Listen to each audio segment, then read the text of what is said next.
baik? Beritakan? Ditepuk tangan Tuhan. Puji Tuhan. Kita bersyukur kepada Tuhan oleh karena kebaikan Tuhan. Kita ada sebagaimana kita ada hari ini. Amin. Kita bersyukur kita masih diberi kesempatan oleh Tuhan untuk kita bisa berkumpul bersama-sama dalam ibadah perayaan Natal di tempat ini. Terima kasih untuk Pastor Eni bersama Pastor Agus yang sudah hadir untuk melayani kita di hari ini dan besok pagi ya. Mari kita akan berdiri bersama-sama. Kita mau katakan begini. Aku bersukacita karena Yesus, juga karena kamu. Kamu kan gitu ya. Gini ya. Aku bersukacita karena Yesus, juga karena kamu.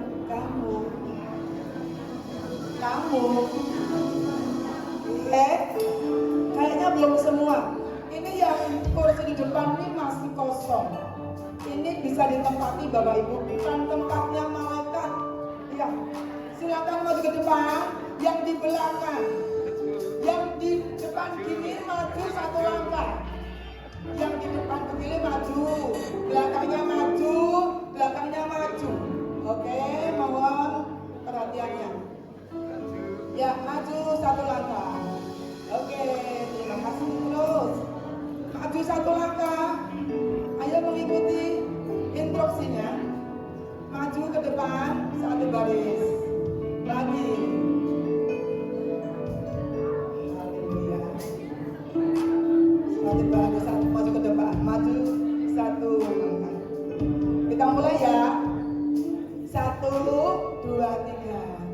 Aku bersukacita karena Yesus, juga karena kamu. Tepuk tangan.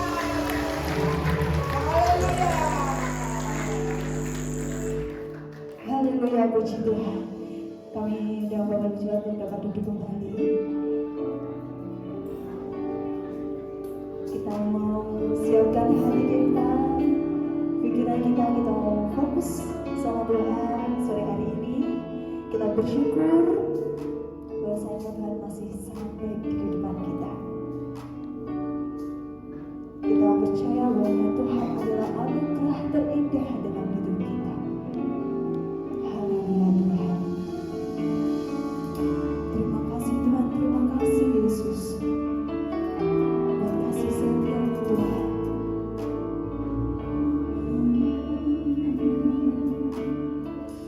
Kau tahu setiap hati kami Tuhan.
Engkau yang mengerti setiap kerinduan hati kami Tuhan.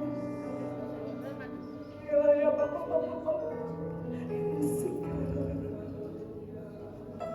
Kami bersyukur Tuhan. Pada sore hari ini Kau masih memberi kesempatan kepada kami untuk dapat berkumpul bersama di tempat ini Tuhan. Untuk memuji memuliakan nama-Mu lebih lagi Tuhan. Jadikan kami satu Tuhan. Jadikan kami satu untuk sebuah kerinduan-Mu Bapa. Satu dalam roh-Mu Tuhan. Untuk dapat menyembah dan memuji nama-Mu lebih lagi Tuhan. Terima kasih Tuhan, terima kasih Kristus. Engkau sungguh baik Tuhan. Engkau anugerah terindah bagi setiap kami Tuhan. Terima kasih Tuhan, Kau telah menyertai kami dari Kediri sampai di sini dengan selamat Tuhan. Kami bersyukur Tuhan. Kami mau memulai ibadah membuka pada sore hari ini Tuhan. Semuanya untuk kemuliaan nama-Mu saja Tuhan. Hanya di dalam nama Tuhan Yesus Kristus. Yang siap memuji memuliakan Tuhan, kita mau sama-sama katakan. Haleluya. Apa kabar ya? Kabar baik. Beritakan. Kurang semangat. Biar lebih semangat lagi sekali lagi. Ada kabar sebagai ya? Kabar baik. Beritakan. Luar biasa. Haleluya. Ada sukacita semuanya. Berlambaikan tangannya yang ada sukacita. Haleluya. Kita mau puji. Sungguh alangkah baiknya. Sungguh alangkah baiknya.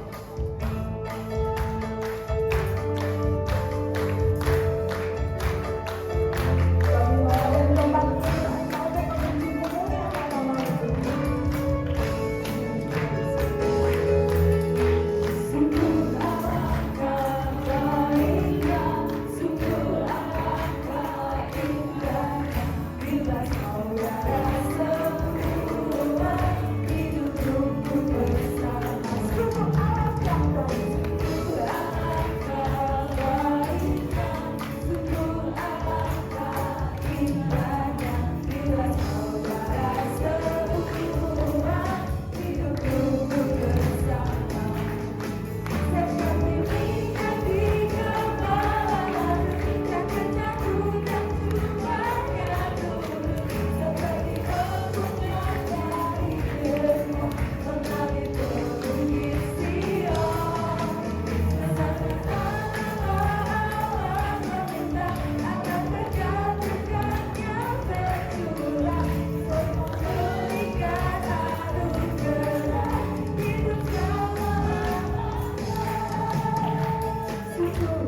Kalau bisa yang gak dikenal, biar lebih kenal.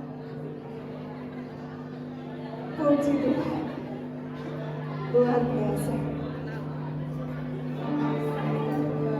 Sungguh indah kalau kita bisa hidup rukun bersama. Amin. Luar biasa. Terpujilah nama-Mu Tuhan.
kami. Kami ada di tempat ini karena kami bersatu, bersehati di dalam Tuhan.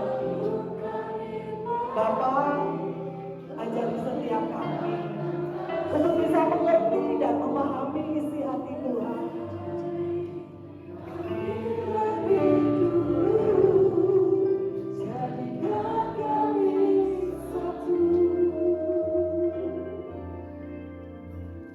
Terima kasih buat kasih-Mu. Terima kasih buat segala kebaikan-Mu. Terima kasih buat anugerah-Mu. Kami boleh melewati sepanjang tahun ini dan kami boleh masuk di bulan yang terakhir tahun 2025. Dan pada malam hari ini kami boleh bersekutu di tempat ini bukan karena kekuatan kami Bapa, tapi kerinduan kami, setiap kami anak-anakmu di tempat ini. Kami ingin mengenal satu dengan yang lain lebih lagi. Kami ingin belajar satu dengan yang lain lebih lagi. Kami ingin memperhatikan satu dengan yang lain lebih lagi. Karena Engkau terlebih dahulu mengasihi kami. Terima kasih Tuhan, Engkau sudah memimpin ibadah sore hari ini dari awal hingga pertengahan. Dan sebentar kami mau duduk diam sebagai seorang murid. Kami mau dengar isi hati Tuhan. Urapi hamba-Mu yang tidak ada apa-apanya ini. Dan biar lewat kebenaran firman-Mu kami boleh dikuatkan, kami boleh diteguhkan. Terima kasih Bapak, berajarlah sebebas-bebasnya di tempat ini. Engkau yang berdaulat penuh atas ibadah di tempat ini. Hanya di dalam satu nama, yaitu Tuhan Yesus Kristus. Sama-sama katakan, amin. Silakan duduk Bapak Ibu, shalom semuanya. Puji Tuhan. Tak kenal maka tak sayang ya. Ada beberapa yang mungkin sudah tahu saya karena saya pernah pelayanan di cabang ya di GGM 2 jam 10. Nama saya Eni Widodo. Saya datang dengan suami saya Bapak Agus. Bapak Agus yang kacamata hitam, jangan salah ya. Semuanya juga Bapak Agus. Saya punya anak 2, semuanya sudah berkeluarga, sudah punya cucu, jadi saya tinggal cuma berdua.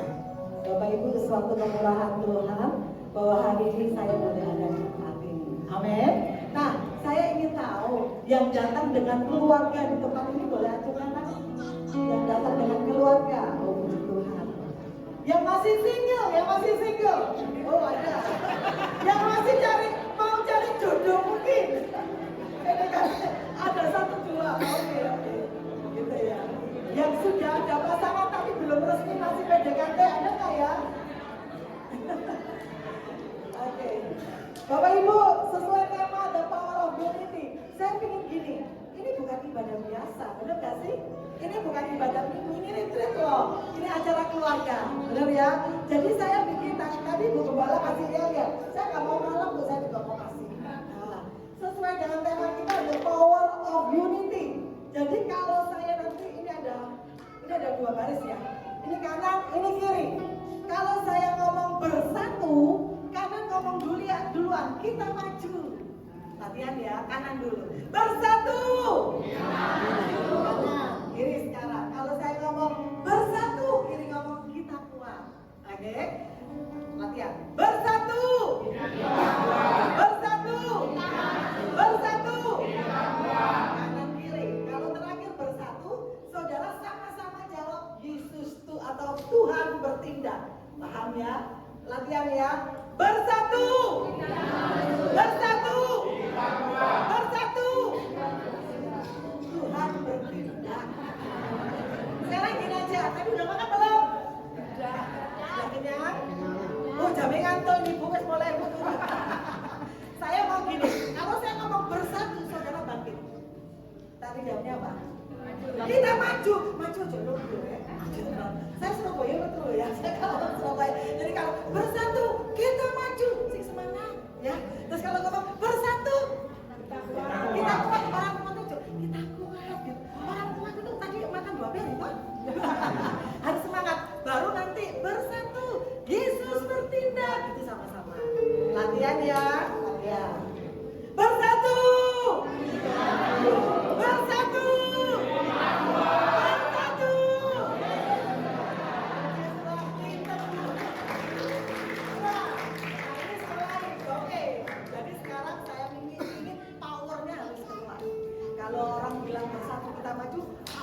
pulang aja. Kita maju, kita kuat, kita mau. Oke, mulai. Are you ready? Bersatu.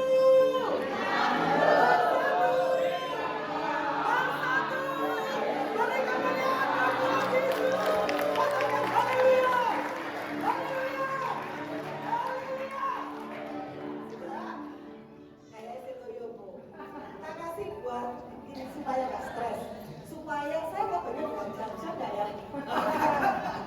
Dadah, saya ingin suasananya supaya saudara gak tegang. Sekali lagi ini bukan ibadah pada umumnya hari Minggu, jadi kita rileks.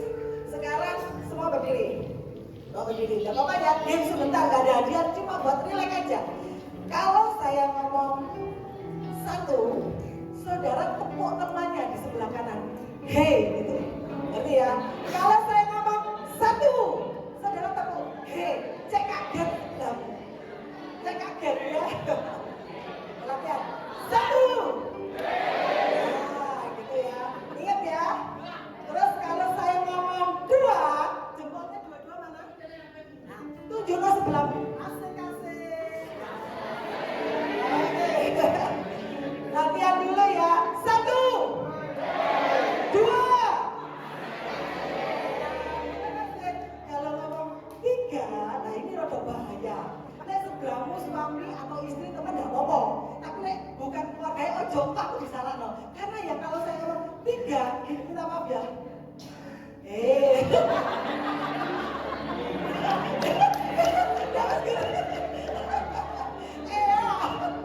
Jadi kalau saya ngomong tiga, tahu ya.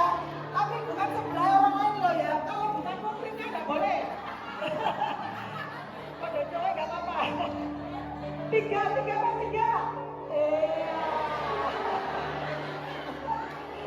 Ayo latihan.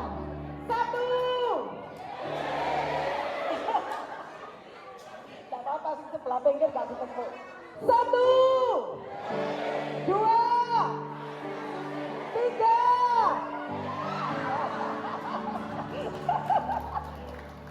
Sekarang tak tambahin, tapi sih disenggol kan sebelah kanan. Ini kalau pas dia sebelah, gitu ya.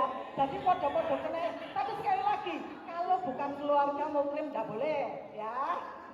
Oke? Nanti istri tetangganya dijawab, aku nek SPK nanti. Oke? Satu. Ayo balik, ayo konsentrasi. Satu. Dua. Tiga. Empat. Silakan duduk. Sudah? Semangat? Yes ya, aja ngantuk ya. Ini jam 7 biasanya Bapak Ibu habis makan jam segini jamnya ngantuk. Nah Bapak Ibu, pada malam hari ini kita akan baca sama-sama di dalam Markus pasal 2 ayat 1 sampai 5. Ada yang bawa Alkitab? Oke, saya baca aja. Markus pasal 2 ayat 1 sampai 5, nanti saya sambung dengan ayat 11 dan 12. Firman Tuhan berbunyi demikian. Kemudian sesudah lewat beberapa hari, waktu Yesus datang lagi ke Kapernaum, tersiarlah kabar bahwa ia ada di rumah.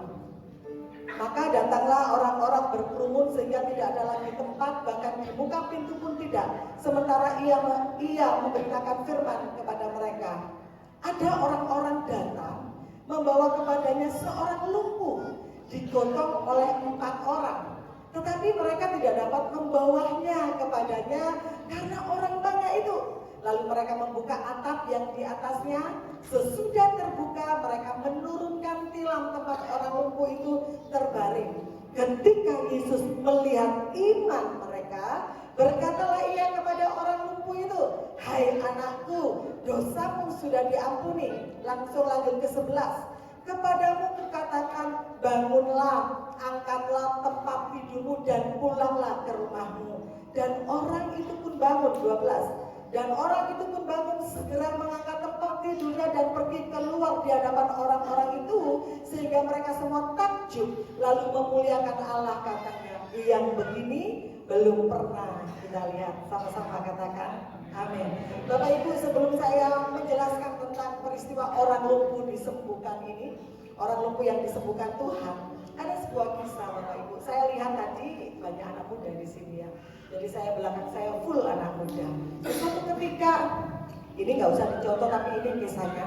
Anak muda ini kehidupannya kurang enak karena dia dibully, tahu ya. Biasanya dia dikucilkan di lingkungannya, di sekolahnya.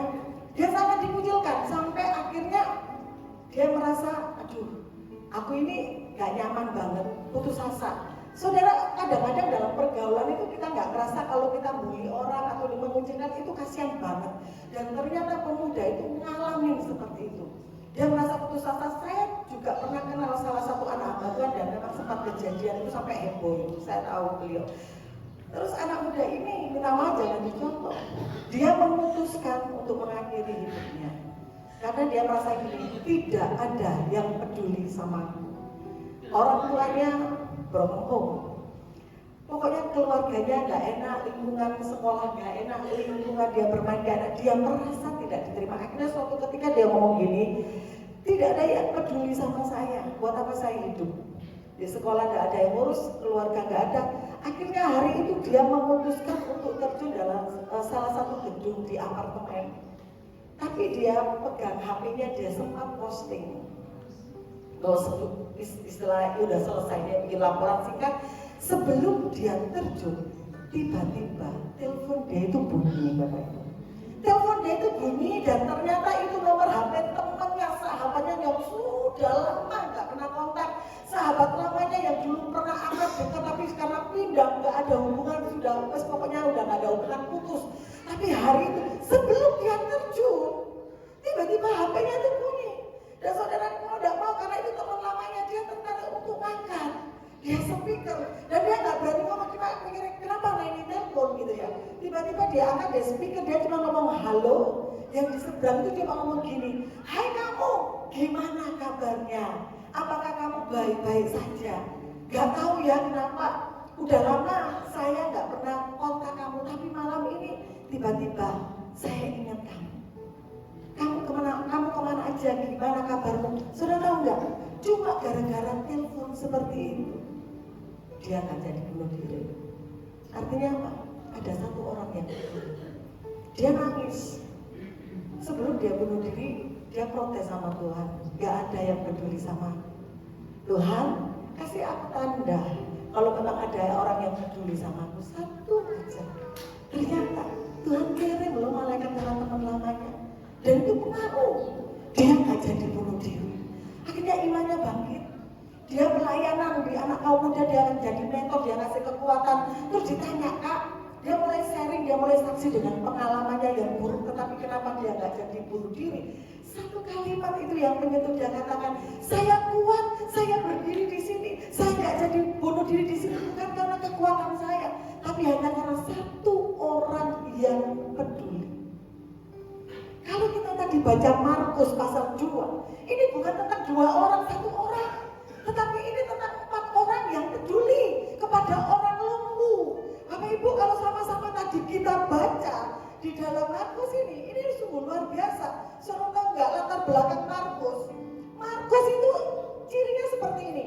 Kalau dia lagi nulis, saudara nanti baca kitab Markus, dia ciri khasnya, dia tidak pernah menggabungkan. Kalau Yesus lagi ngajar, Yesus ya ngajar. Tapi kalau Yesus lagi bikin mujizat, ya bikin mujizat, nggak pernah gabung. Jadi tahu ya, lain dengan Injil-Injil yang lain. Tetapi waktu saya baca Markus ini luar biasa. Terlebih di dalam Markus pasal 2, ini lain dari yang lain. Dia tidak dia menggabungkan antara pengajaran dan mujizat. Biasanya tidak seperti itu. Dan lebih waktu saya baca ini lebih luar biasanya di sini menariknya. Waktu Yesus tadi sama-sama baca kan ya. Waktu Yesus lagi enak-enak ajar, Yesus serius ngajar tentang firman Tuhan. Tiba-tiba ada orang diturunkan dari atas, dan ternyata Yesus merespon ini. Harusnya sebagai abang mungkin, waduh, panitia mungkin ini ganggu. Waduh, singkirkan bisa sih seperti itu. Tetapi yang saya lihat khusus di Markus pasal 2, ini sesuatu yang luar biasa. Saat Yesus ngajar, dia lakukan mujizat. Nah Bapak Ibu, saya bikin beberapa catatan di sini supaya saudara memahami pentingnya kesatuan, pentingnya kepedulian, pentingnya kebersamaan. Yang pertama, saudara lihat mulai di ayat 3. Di situ dikatakan ada orang-orang datang membawa kepadanya orang lumpuh. Di situ kata lumpuh memakai kata paralitikos. Lumpuh di situ bukan lumpuh kaki, Pak Bu, tapi di situ kalau saya lihat terjemahan aslinya, lumpuhnya itu mulai dari leher sampai kaki. Gontong orang lumpuh mulai dari leher sampai kaki itu susah loh Pak Bu.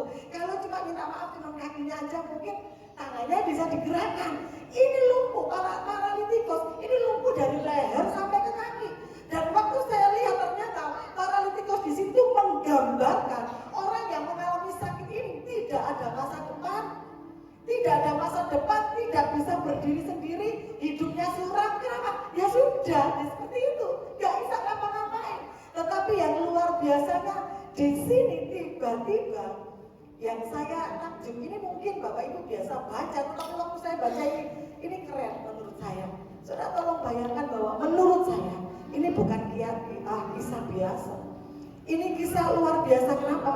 Di dalam Markus 2 tidak diterangkan 4 orang ini temannya kan, sahabatnya kan, tetangganya kan, teman segerejanya kan. Enggak.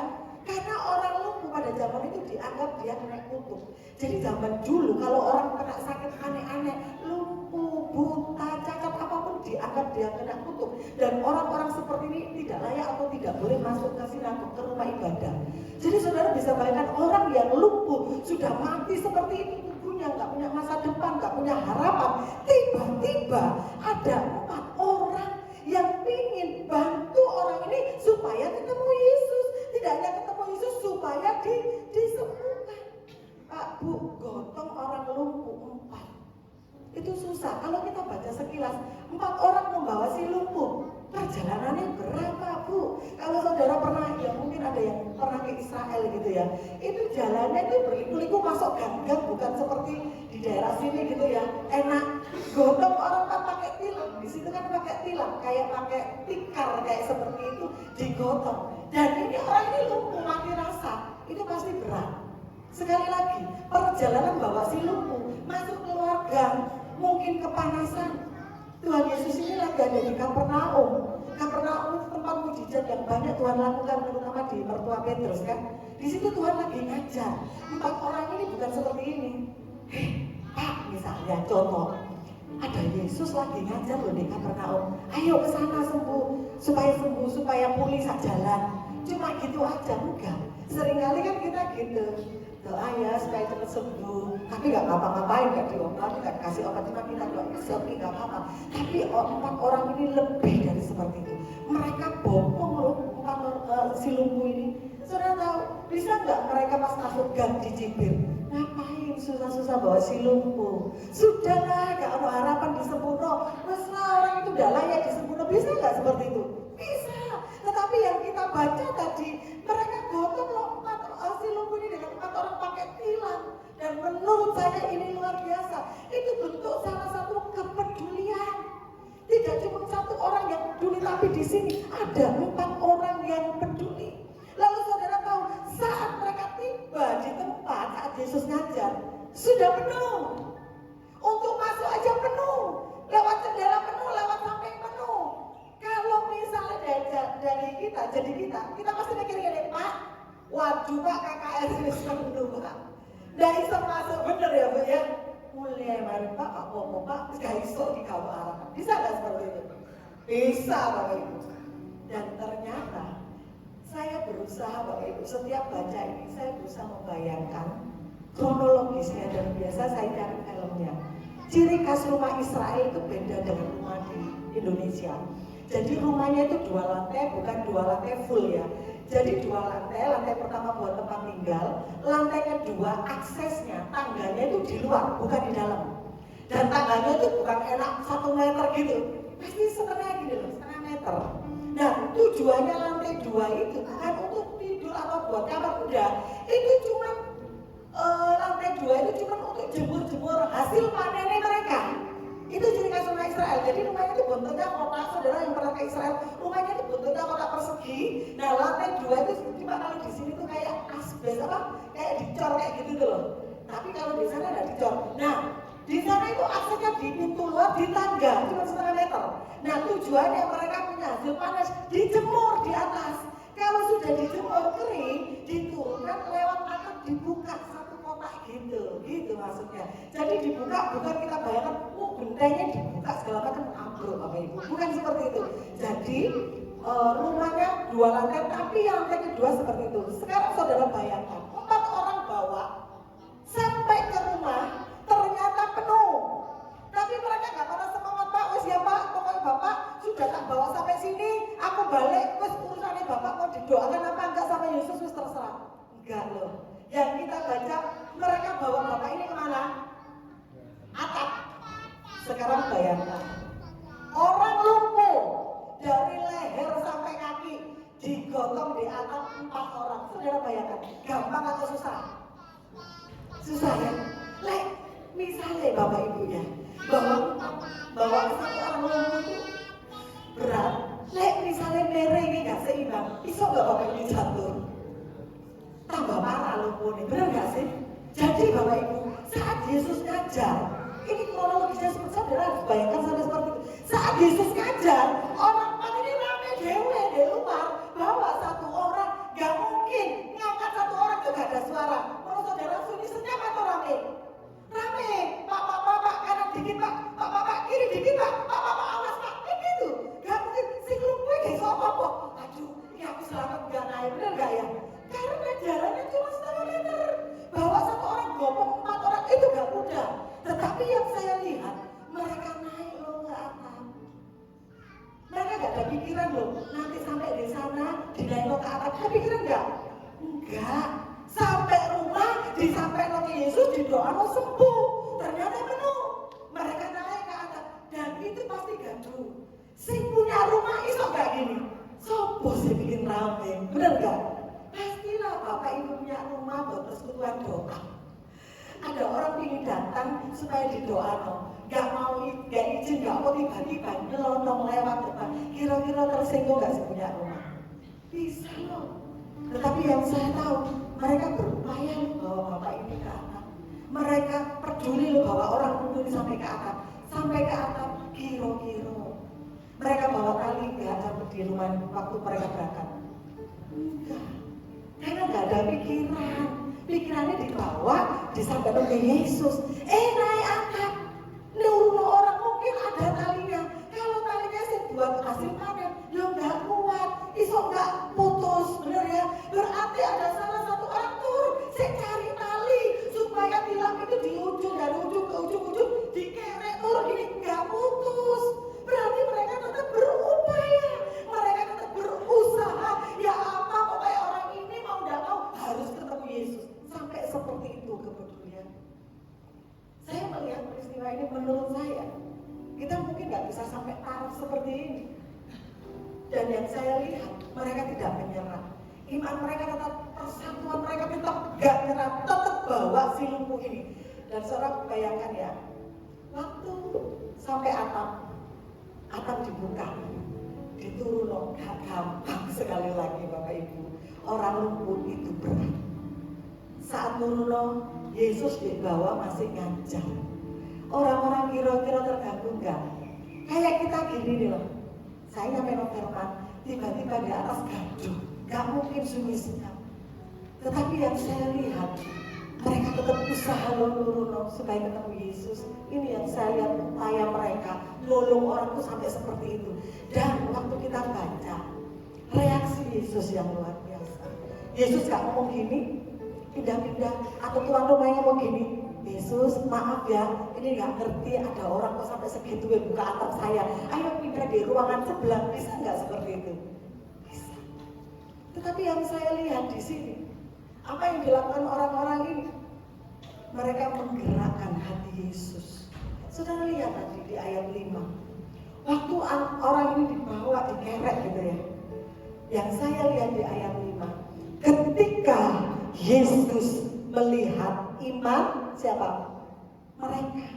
Apakah di sini dikatakan ketika Yesus melihat iman si lumpuh? Enggak.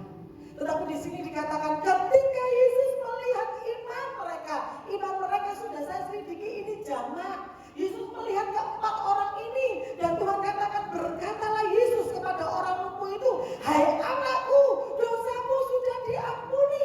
Artinya gini, saat mereka berupaya untuk menolong orang lumpuh ini, Tuhan lihat dan Tuhan tergerak untuk tolong si lumpuh itu. Dan Tuhan katakan, ketika Tuhan melihat 4 orang, apa yang dilihat Tuhan? Kesungguhan 4 orang ini. Mereka berupaya bawa dari rumah sampai ke depan rumah. Apakah Yesus nggak tahu? Yesus tahu, Pak Bu. Yesus tahu saat mereka bawa lewat tangga sampai untuk ke atap. Yesus tahu. Dan Yesus tahu mereka buka atap rumah itu mesti pelan-pelan Pak. Awas jatuh, awas putus. Yesus tahu. Dan ternyata apa yang dilakukan 4 orang ini Yesus lihat. Amin. Dan saudara tahu, mujizat terjadi. Kita mungkin lihat ini biasa, tapi waktu saya berusaha lihat ini luar biasa. Iman yang Yesus lihat adalah iman waktu mereka naik tangga, iman waktu gotong, iman waktu turun, dan reaksi Yesus ini luar biasa. Jadi saya kira dong Bapak Ibu, sebelum saya menyampaikan ini benar ya, persatuan yang kuat itu melahirkan kreativitas 4 orang ini. Dan saat mereka berupaya, ternyata itu menggerakkan hati Tuhan. Bapak Ibu, dari peristiwa ini, kronologis ini, ada hal-hal yang perlu saya sampaikan kepada Bapak Ibu, pesan buat jemaat di tempat ini, bahwa yang pertama, berhenti merasa kuat sendiri. Si lumpuh tidak datang sendiri kepada Yesus, tapi dia butuh orang-orang yang perhatian, orang-orang yang peduli, yang bawa si lumpuh ini datang kepada Yesus. Banyak di luar sana, nggak tahu di sini. Kadang-kadang biasanya cowok ini sok jaim, bener ya betul, sok kuat gitu ya, nggak bisa nangis pakai kuat lah gitu. Tapi kalau melihat peristiwa ini, Tuhan ngajari, dan saya berpesan belajar untuk tidak merasa kuat sendiri. Kadang memang ada orang yang mampu menutupi kekuatan dia sendiri saat dia punya masalah, tapi kadang ada orang yang nggak sanggup bawa beban. Melalui si lumpuh ini, saudara dan saya diingatkan bahwa orang lumpuh dalam arus tidak jalan sendiri, dia butuh orang. Demikian saudara dan saya di tempat ini, kita ini satu tubuh Kristus, amin. Kadang satu orang mungkin nggak bisa nyobong masalah. Saudara, saya bangga dengan gereja tempat ini, saudara punya komunitas yang luar biasa. Ini akhir tahun loh, jarang kita tahu gereja-gereja dari retreat. Saya ngomong ini bukan retreat, ini liburan akhir tahun gitu. Tetapi luar biasa kan? Ini tempat kita, bahwa kadang kita merasa mungkin ada satu orang yang merasa aku nggak kuat, aku nggak sanggup. Tapi saudara nutupin, ada nggak orang seperti ini? Ada. Tapi melalui firman pada malam hari diajarkan berhenti merasa kuat sendiri, Bapak Ibu. Mungkin ada orang yang lumpuh secara emosional. Mungkin ada orang yang lumpuh tentang masa lalu, gak bisa bangkit lagi. Mungkin ada orang yang putus asa, kecewa, gagal. Tapi orang lain gak tahu dia sebenarnya sangat lemah. Pak, Bu, saudara gak perlu kuat. Kalau saudara gak sanggup, ada orang-orang di sekitar, bahkan di komunitas, bahkan di gereja di tempat ini, ada orang-orang yang peduli terhadap Bapak Ibu. Amin. Kita gak bisa kuat sendiri seperti orang lumpuh. Izinkan saudara ditolong. Izinkan dan berani berkata, saya butuh orang lain. Gak semua orang bisa kuat sendiri, gak semua orang. Firman Tuhan tadi pujian sebelum firman, sungguh alangkah baiknya. Oh ya, Mazmur 133. Itu saya sudah terselidiki ayat itu gini. Kenapa pujian itu mengatakan sungguh alangkah baiknya, sungguh alangkah indahnya? Itu Daud mengutip perkataan gini, alangkah baiknya, alangkah indahnya, bukan menurut pandangan kita. Ayat itu mengatakan, wih alangkah indahnya, alangkah baiknya, alangkah menyenangkan kalau orang itu hidupnya rukun bersama. Kata baiknya di situ menurut pandangan Tuhan. Kalau pandangan kita, orang rukun itu pokoknya rame-rame kumpul, wah rukun, bener ya? Padahal orang rame-rame kumpul belum tentu rukun, benar apa enggak?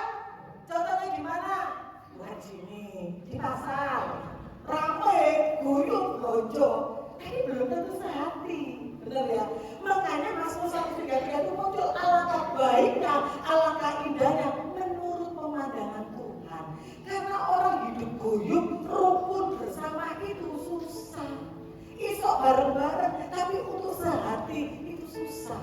Makanya Mazmur 133 ngomong, baiknya, indahnya kalau mereka rukun. Apa Tuhan ngomong itu melalui Daud. Orang Israel waktu itu terpecah belah. Mereka mementingkan golongannya masing-masing. Tapi saat mereka masuk ke Bait Allah, ke Yerusalem, mereka berbondong-bondong sama-sama. Makanya Daud ngomong, alangkah baiknya, alangkah indahnya menurut pemandangan Tuhan. Malam ini izinkan saudara ditolong. Amin. Kita mungkin gak bisa berdiri sendiri. Kita gak kuat mungkin. Izinkan saudara ditolong. Melalui gereja di tempat ini, saya percaya. Melalui retreat di tempat ini, saya percaya. Ada maksud dan rencana Tuhan. Tidak mungkin semua orang itu bisa kuat sendiri. Ada orang-orang yang mungkin gak bisa berdiri, gak bisa kuat. Tapi izinkan malam hari ini, saudara ditolong. Dan saudara bilang, Tuhan, aku butuh pertolonganmu. Melalui orang-orang di sekitar saya, nggak tahu. Tetapi yang kedua pesan saya, jadilah salah satu dari 4 orang itu. Amin. Ada orang yang lemah, ada orang yang kuat.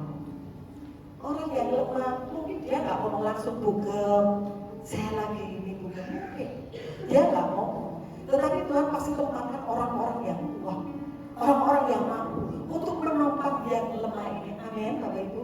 Jadi ada 2 golongan, orang yang lemah, orang yang kuat. Kalau orang yang lemah, izinkan saudara dikuatkan, izinkan saudara ditolong. Yang kedua, jadilah salah satu dari 4 orang ini yang peduli kepada sesama. Amin. Artinya saudara ditempatkan di sini pasti ada maksud Tuhan. Suatu ketika ada seorang usaha, Bapak Ibu, dia pengusaha cukup kaya. Dia bantu pembangunan salah satu gedung gereja di daerah, di pedesaan. Dan suatu ketika gedung itu sudah selesai, lalu ngadain syukuran gembalanya. Nah, otomatis ini donatur tunggal kan dipanggil diundang. Sepanjang perjalanan, sepanjang ibadah sukacita semua. Tetapi saat gembalanya itu khotbah, tiba-tiba bapak donatur itu nangis. Si pendeta itu bingung, waduh, ini kok bangun sing salah kayak apa ya? Ini kan ucapan syukur. Kenapa ini kok bapak ini nangis? Apa aku salah ngomong? Bapak itu nangis setelah khotbah, setelah selesai. Pak gembalanya deketin, Pak, maaf ya Pak, saya boleh tanya. Ini kan ibadah ucapan syukur, bapak sudah bangun gedung ini. Tapi sepanjang saya khotbah, kenapa bapak nangis? Apakah ada yang salah dengan ucapan saya? Si bapak donatur ngomong gini, Pak Gembala, gak ada yang salah. Saya nangis, saya ingat beberapa tahun yang lalu. Saya itu terpanggil untuk jadi hamba Tuhan.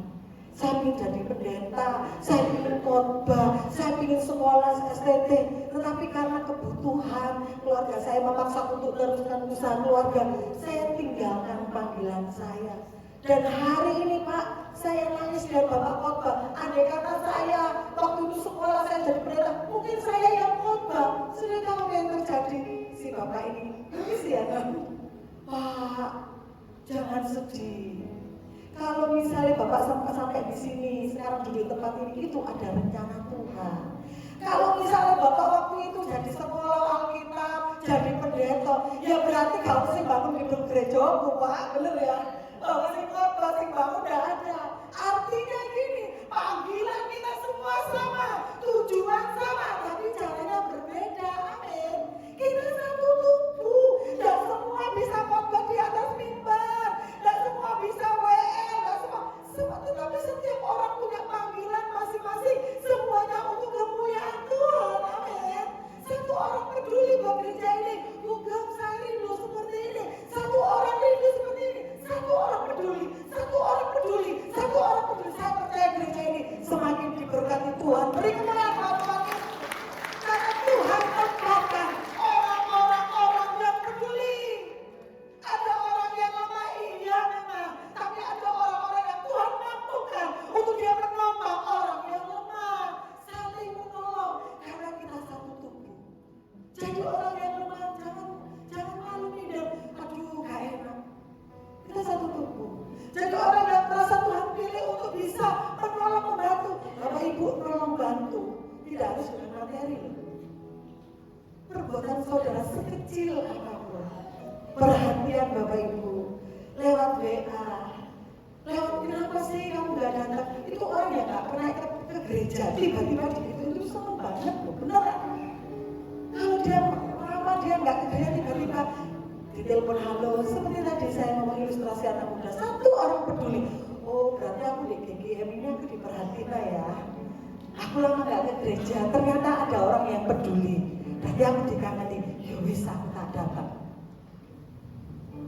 Bapak ini tadi gitu. Jadi Bapak Ibu banggalah. Setiap kita Tuhan tempatkan masing-masing di tempat ini dengan tugas masing-masing.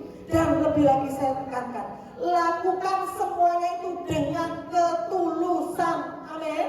Setelah 4 orang ini nolong orang lumpuh itu sembuh. Saudara tadi baca apa ditulis di situ? 4 orang ini, wah terima kasih ya, seperti itu. Saudara tadi baca. Tiba-tiba 4 orang ini sudah tidak ada ceritanya lagi. Padahal gara-gara 4 orang ini loh si lumpuh ini jadi sembuh, bener ya. Tapi waktu saya baca di Injilan, lumpuh ini 4 orang yang bangun ini mana? Gak diomongin. Saudara tahu kisah 5 roti 2 ikan. 5.000 orang kenyang, sisa 12 bakul. Siapa yang bantu pertama kali? Anak-anak. Kasih apa? Roti. Kasih ikan. Saat dikasihkan kepada Yesus di doano, 5.000 orang kenyang, sisa 12 bakul. Saudara lihat lagi kasus itu. Setelah mujizat terjadi, apa anak itu dipanggil ke depan? Enggak ya. Artinya gini, untuk menolong seseorang, untuk membantu seseorang, gak masalah saudara gak disebut, gak masalah namamu gak dikenal. Yang penting Bapak di surga kenal saudara. Bapak di surga tahu yang saudara lakukan. Amin. Biar aku semakin kecil, tapi Tuhan semakin ditinggikan. Amin. Karena banyak orang di luar sana ngomong di sini. Kalau bantu seseorang dikatakan, loh lega aku sih bantu, lega aku bawa 5 orang dijualkan. Mana bisa orang 5.000 orang makan kenyang? Lega aku bawa si lumpuh, mana bisa disembuhkan? Banyak orang di luar sana tuh ngomong, kalau bukan aku. Tapi kalau kita baca di dalam Markus, 4 orang ini tidak pernah disebutkan namanya. Dia harus makin bertambah, ku harus makin berkurang, karena Yesus saja disembah, ku di tempat paling belakang. Bila Yesus ditinggikan dan salibnya diperintahkan, pastinya menarik semua orang datang kepadanya. Saat kita nolong orang, gak masalah kita akan dikenal. Bapak Ibu, 4,5 tahun ini saya berusaha sedikit, gak apa-apa ya. Saya masih ada waktu berapa menit? Jangan ya, maaf ya, saya Surabaya, ada ngomong di luar. Saya tahun ini 17 tahun saya full time sebagai hamba Tuhan, full. Papa saya, mama saya, mertua saya, semuanya hamba Tuhan. Tapi semuanya itu dari seberang, termasuk bodoh. Dulu suami saya pakai sarung, dulu puasa, dulu sholat tahajud. Tapi waktu kenal saya sudah jadi anak Tuhan. Kami diajari karena dari seberang. Biasanya kenal Tuhan sama Tuhan gak main-main Pak. Kita harus benar-benar radikal sama Tuhan. Itu ajaran keluarga kami. 17 tahun waktu awal saya dari kecil karena biasa melayani seneng. Saya dulu pacaran sama suami saya itu lagi di gereja gak ketemu saya. Sampai suami saya ngomong, wis mau di gereja, bencari kamu mau di gereja. Saya seneng karena panggilan saya sebenarnya di situ. Tapi saya gak pernah bayangkan kalau saya jadi pendeta full. Waktu itu saya masih muda, Pak Bu, anak masih kecil-kecil, saya perlu biaya banyak. Tiba-tiba Tuhan panggil saya, bukan suami saya dulu untuk jadi hamba Tuhan full time. Waktu itu gereja yang kami layani masih perintisan, jemaat masih 50 sampai 100. Sekarang sudah 3.000. Nah tiba-tiba Tuhan suruh saya, gerakan saya, ya saya terima karena itu panggilan saya tahu. Saya tinggal pekerjaan saya kerja di kontraktor, saya ngomong sama pimpinan saya nggak bisa kalau nggak apa-apa. Saya penting saya layani Tuhan, saya jadi pendeta full time. Tiap hari ke gereja, waduh tahu ketemu bojo Pak Bu. Saya ngomong Tuhan, saya pengen seirama kalau saya pelayanan bojoku ya cek gak sungkan tiap hari di gereja. Karena waktu itu gereja masih dalam tahap pertumbuhan. 1 tahun saya full time, tiba-tiba saya ini kan keluarga sangat-sangat sederhana. Mau mikir di Israel itu gak kepikiran, duwe sopo, bener ya? Lalu tiba-tiba kita makan malam mau pelayanan persekutuan keluarga, kan ada brosur Israel. Saya ngomong di Israel, terus gak kepikiran lewat. Terus suami saya masih kerja, gini, kerja di pelayanan suami saya. Lek misalnya ya, orang saya kerja aku di Israel gratis, akan di pendeta. Ngomong itu gak mikir. Habis makan kita pelayanan dia gitaris saya WL waktu itu. Tiba-tiba bantuan waktu itu ngomong gini. Aku simpul saya dapat berkat suami saya. Ngomong gini, saya ada rencana ke Israel. Tapi nggak tahu dia saya digerakkan. Saya ingin ajak Agus ke Israel. Belum si jenenge Agus si wakil itu. Suami saya dimain. Terus pendeta ngomong gini. Pak, yang saya maksud Pak Agus Widodo. Suami saya kaget Pak. Kaget apa? Karena terlanjur nasar. Pasti ngomong jadi pendeta. Dia ngomong, mantap. Karena ngomongin dia itu sungguh-sungguh. Karena bagi dia nggak mungkin lah ke Israel. Hati mulut itu. Ke Israel saya nggak jajan dalam hati. Aku sing full timer kok teman-teman. Tapi itu rencana Tuhan. Pulang dari Israel, suami saya udah isak jalan. Kayak orang setengah lumpuh dipopong gitu. Karena setiap pagi sebelum full timer, kami itu melayani di gereja kami setiap jam 4 sampai jam 5 kami doa pagi. Setengah 4 saya sudah start di gereja. Itu setiap hari saya lakukan. Suami saya bukan full timer, kerja. Tapi dia punya kerinduan waktu itu pikirin kita gereja masih baru, perlu ada api gitu ya. Jadi waktu itu gembala kami tertarik sama suami, tertarik sama aku. Tapi ternyata itu panggilan. Pulang-pulang, dipapa orang banyak. Dia nangis terus ngomong apa? Aku sama Tuhan disuruh jadi full time. Saya kira aku saya ini. Kenapa? Karena bergaul gue secara sekuler, betul ya? Waduh, gak salah Pak. Aku aja, kamu gak usah layani kok jadi full time. Tuhan suruh saya, aku sih mikir. Kenapa? Ibu-ibu itu ekonomi jalan, betul ya? Sing bayari sekolah anak sopo.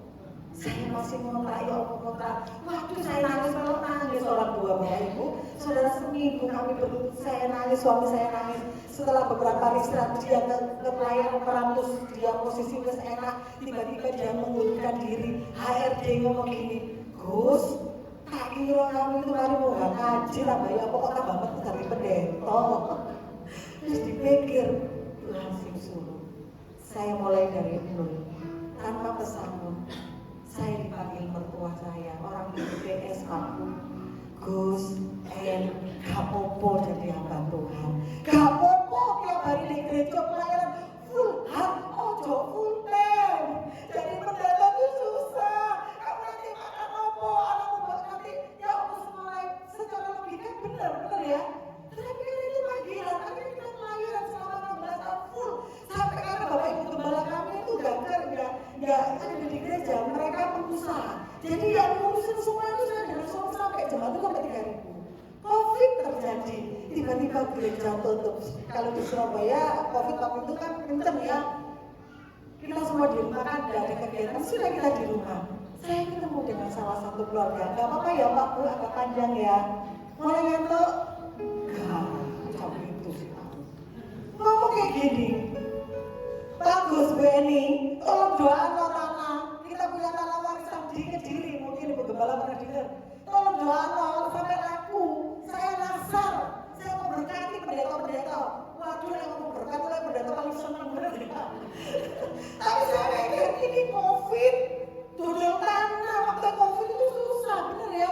Tanah itu kayak kecil gampang. Ini tanah ibu, ini tanah warisan. Ya namanya hamba Tuhan ya terdoa, Pak Bu. Singkat cerita saya sudah selesai. Lu tiba-tiba laku tanah itu. Saya dikejar-kejar mana? Tak aku sih diberkati aku. Ternyata dia nasar, kumpul pendeta sing di Kediri karena ini tanahnya di Kediri. Akhirnya saya ketemu dengan jaringan hamba bantuan di daerah itu Bu Mitajen, Bu Gembala tahu. Saya nggak bisa cari banyak waktu awal Bu, saya cuma bisa kumpulin 10. Saya dapat mandat keluarga ini untuk bagi-bagi berkat. Dan waktu itu saya bawa teman saya kebetulan malam ini ya Isa. senang, kita pakai masker, masih pakai masker Bapak Ibu. Itu gereja kami masih tutup, saya bagi-bagi teman saya, kita waktu itu berenam ngomong, sama ya Pak, Bu, pendeta-pendeta lah di daerah waktu COVID. Ternyata mereka melanjutkan pelayanan sampai hari ini. Saudara tahu nggak, waktu saya mulai pelayanan ke daerah, saya nikmati. Tiba-tiba COVID selesai, gereja buka. Mau gak mau saya harus balik kandang. Nah saya sudah masuk dalam kairos yang baru, enjoy, padahal saya nggak cari apa-apa. Saya ngomong sama suami, piye pelayanan di desa itu, kami masih terus berlangsung Bapak Ibu. Sampai hari ini sudah ada 400 pendeta yang kami berkati, dan itu terus setiap 3 bulan kami kumpulkan pendeta-pendeta.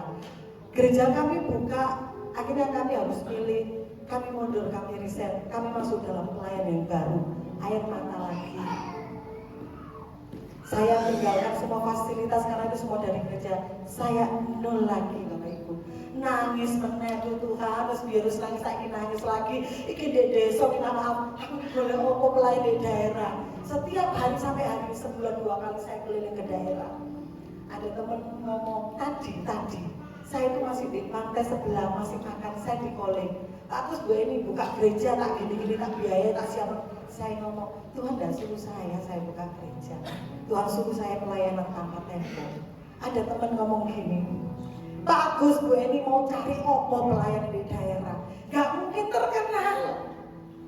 Di desa gak mungkin terkenal, di Surabaya lu enak. Mau cari ruko ukuran berapa, mau gini, tak danai segala macam. Saya cuma ngomong gini, gak masalah namaku gak dikenal. Yang penting Tuhan kenal saya, amin. Saat saya berbuat baik, saat kita berbuat baik, gak peduli orang lihat, gak peduli nama kita gak dikenal. Cuma satu sih penting, Tuhan kenal saya, amin. Itu sih penting. Jadi dari semuanya ini mungkin Tuhan tempatkan saudara di tempat ini untuk menopang, untuk memperhatikan orang-orang di sekitarmu. Mungkin jemaat di tempat ini gak masalah gak dikenal. Kalau gak karena gak masalah. Sing penting Tuhan tahu apa yang saudara lakukan. Memberi tangan kiri gak perlu tangan kanan tahu. Tapi yang penting Tuhan tahu. Jemaat di tempat ini ayo menjadi jemaat yang saling peduli, yang saling care. Apapun yang Tuhan sudah tempatkan Bapak Ibu di tempat ini, yang penting lakukan semuanya itu dengan ketulusan. Jangan karena sesuatu hal. Dan percaya Tuhan bekerja lewat persatuan. Amin. Kalau nggak ada kesatuan persatuan, nggak mungkin itu ada. Amin ya. Dan saya percaya gereja ini diberkati Tuhan. Karena Tuhan melihat tangan-tangan yang bersatu, yang saling bergandengan tangan. Ada satu kisah, seorang bapak. Saya kenapa pakai bapak? Karena bapak ini paling egois, paling jaim. Sok kuat, bener gak sih? Wah, suatu ketika bapak ini seperti bapak rumah tangga biasa, dia tanggung jawab, dia kerja, dia sayang sama istri anaknya. Dia gak pernah ngomong ke istri macam-macam masalahnya, dia coba simpan sendiri. Karena dia merasa laki harus kuat. Suatu ketika usahanya hancur, utangnya banyak, terus gak kuat lagi. Dia akhirnya menyerah. Dia gak mau cerita sama, dia gak mau cerita sama istrinya, sama anaknya, dia gak mau cerita. Tetapi dia simpan.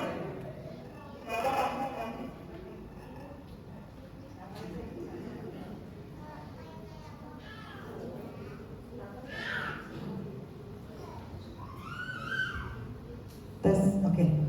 Dia nggak pernah cerita. Dia merasa dia mampu kok, orang laki nggak boleh cengeng, orang laki nggak boleh nangis. Dia nggak pernah cerita sama istrinya bahwa usahanya hampir bangkrut, utangnya banyak.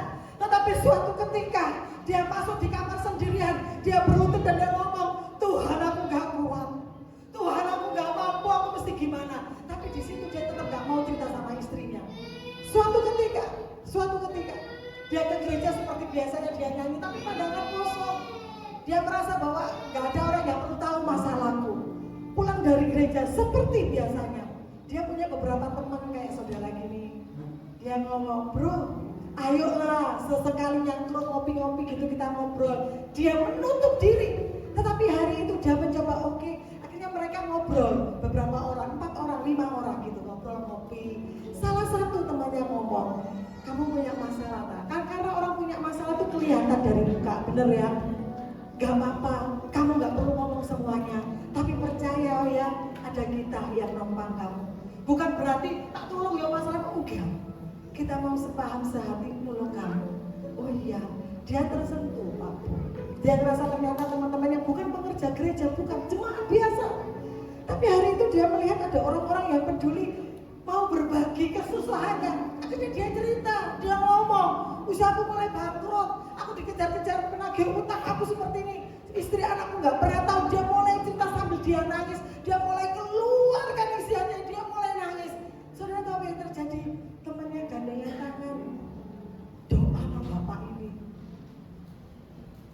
Akhirnya setelah pulang, setiap hari satu teman WA, bro, kuat ya, Tuhan Yesus mengasihimu.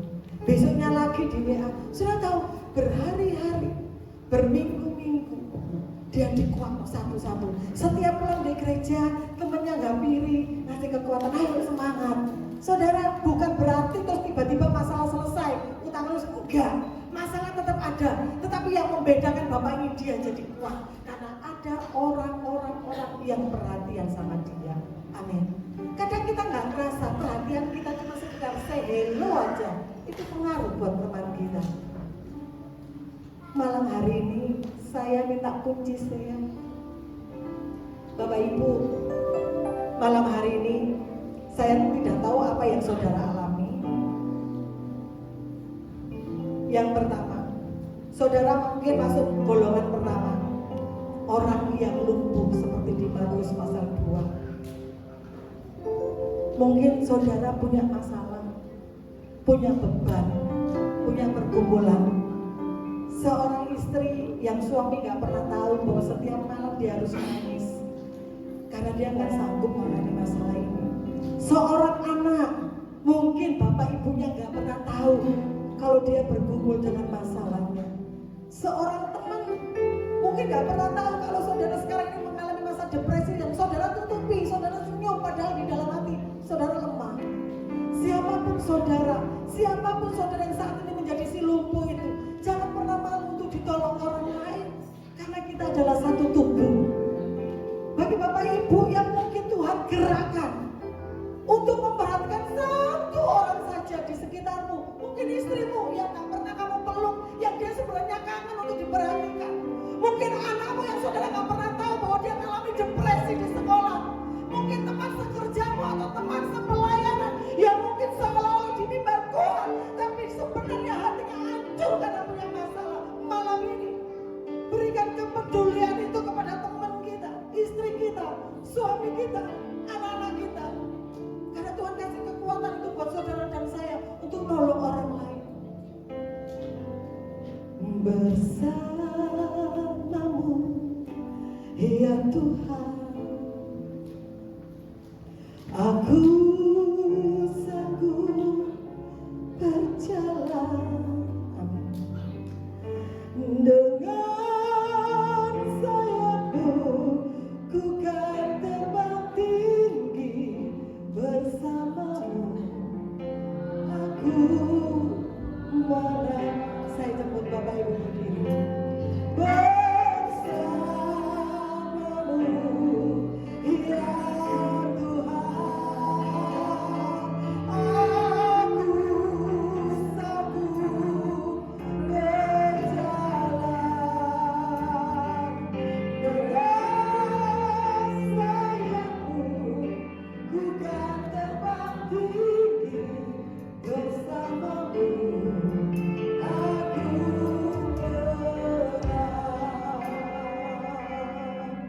Bapak Ibu, yang gak bisa jalan sendiri, Tuhan tahu kelemahanmu, Tuhan tahu batas kekuatanmu.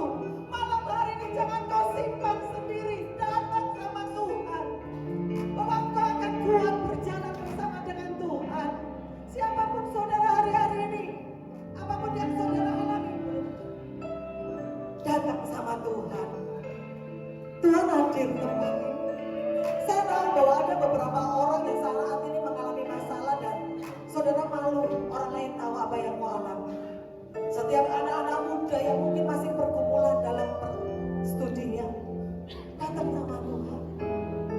Tuhan mau kau buka hati, datang sama Tuhan, izinkan Tuhan menjamahmu malam ini bersamamu, ya Tuhan.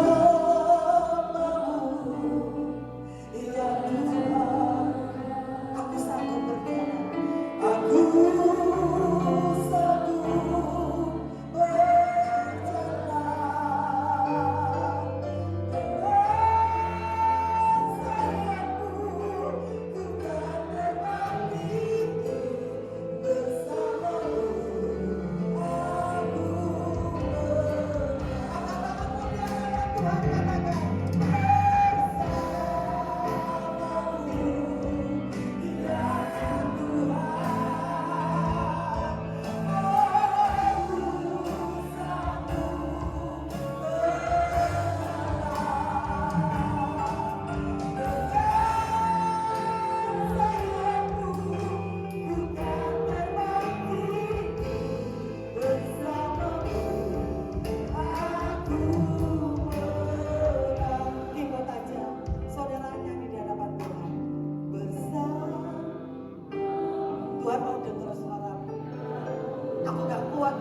muda, remaja boleh maju, karena saya nggak bisa tumpang tangan satu-satu.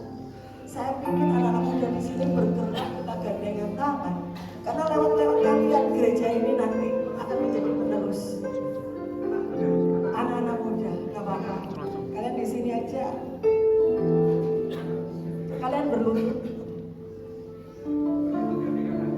Kalian berlutut aja. Percaya bahwa Tuhan mengasihi kalian semua. Tuhan mau lakukan sesuatu buat kalian semua di tempat ini. Bahwa gereja ini akan jadi dampak lewat anak-anak muda di tempat ini. Saya melihat banyak anak muda di tempat ini dan itu udah gampang. Di akhir tahun kami kasih waktu untuk datang retreat. Tuhan tahu hati kalian masing-masing. Kamu yang bawa beban mungkin dalam keluarga, bawa beban mungkin dalam pergaulan, bawa beban mungkin hubungan dengan teman, mungkin gak ada masa depan, mungkin kepintuan, ada biaya. Dengar baik-baik, Tuhan tahu kebutuhan masing-masing. Tapi saat kamu memberikan hatimu buat Tuhan, yang terbaik, yang terbaik, yang terbaik, Tuhan yang berperkara mengatur. Kita hois, kita apa? Bersamamu. Ya Tuhan, aku berjanji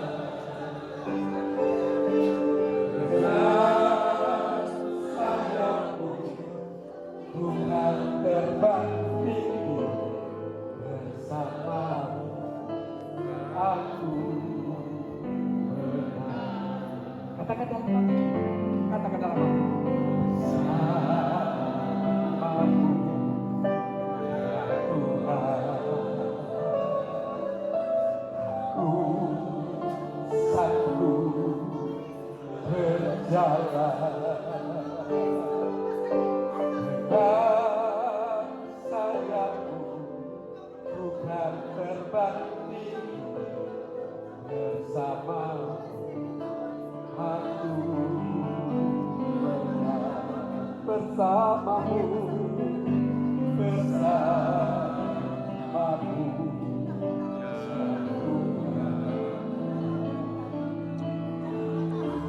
Ada Tuhan di dalam hidupku. Tuhan memakai anak-anak muda.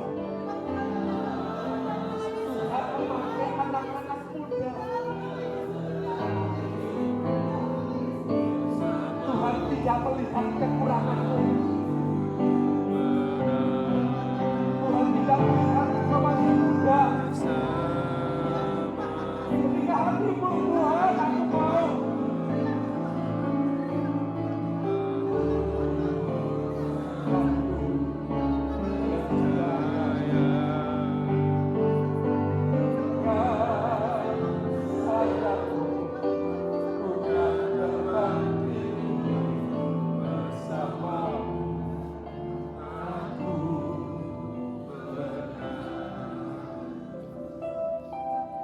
Ada Tuhan yang memegang tanganmu malam hari ini.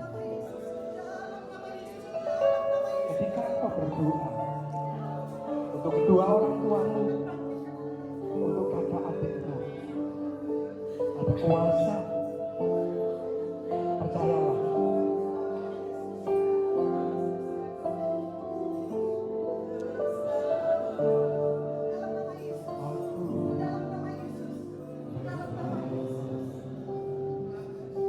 Kami menyerahkan anak-anak muda ini ke dalam tangan-Mu. Mereka adalah generasi di tempat ini. Tuhan perlengkapi setiap mereka. Tuhan perlengkapi setiap mereka. Hidup mereka jadi dampak. Hidup mereka jadi dampak. Hidup mereka jadi terang. Hidup mereka jadi terang. Hidup mereka jadi terang. Di dalam nama Yesus, apa saja yang kamu lakukan, kerjakan. Tuhan berhasil dan beruntung lewat hidupmu. Nama Tuhan dipermuliakan dalam nama Yesus. Silakan kembali lagi. Mampu.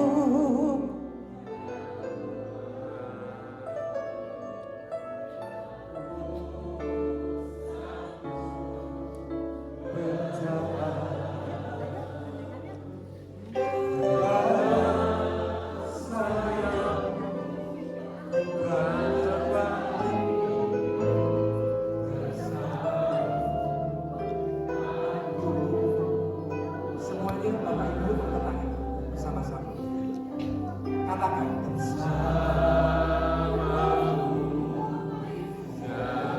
itu melihat tangan yang terangkat. Itu melihat tangan-tangan yang berserah Tuhan. Kadang kami tidak mampu, kadang kami tidak kuat, kadang kami tidak bisa. Tapi kami percaya Engkaulah kekuatan kami, Engkaulah penolong kami saat kami mengangkat tangan.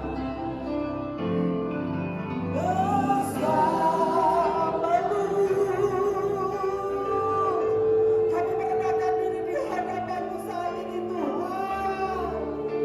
Sanggup berjalan dengan sayap-Mu, bukan terbang tinggi. Bersama-Mu aku menang. Tuhan, hamba-Mu terbatas, tapi kami punya Tuhan yang gak terbatas. Lanjutkan karya-Mu buat jemaat-Mu di tempat ini, terlebih buat Ibu Gembala. Kau mengasihi Ibu Gembala, berikan hikmat kasih karunia-Mu lebih dan lebih lagi atas Ibu Gembala di tempat ini Tuhan. Bukanlah suatu yang mudah untuk memimpin para umat, para jemaat di tempat ini, tetapi karena kekuatan yang dari Engkau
bangkit jadi orang yang kuat. Kami mau jadi orang yang peduli dalam satu nama, yaitu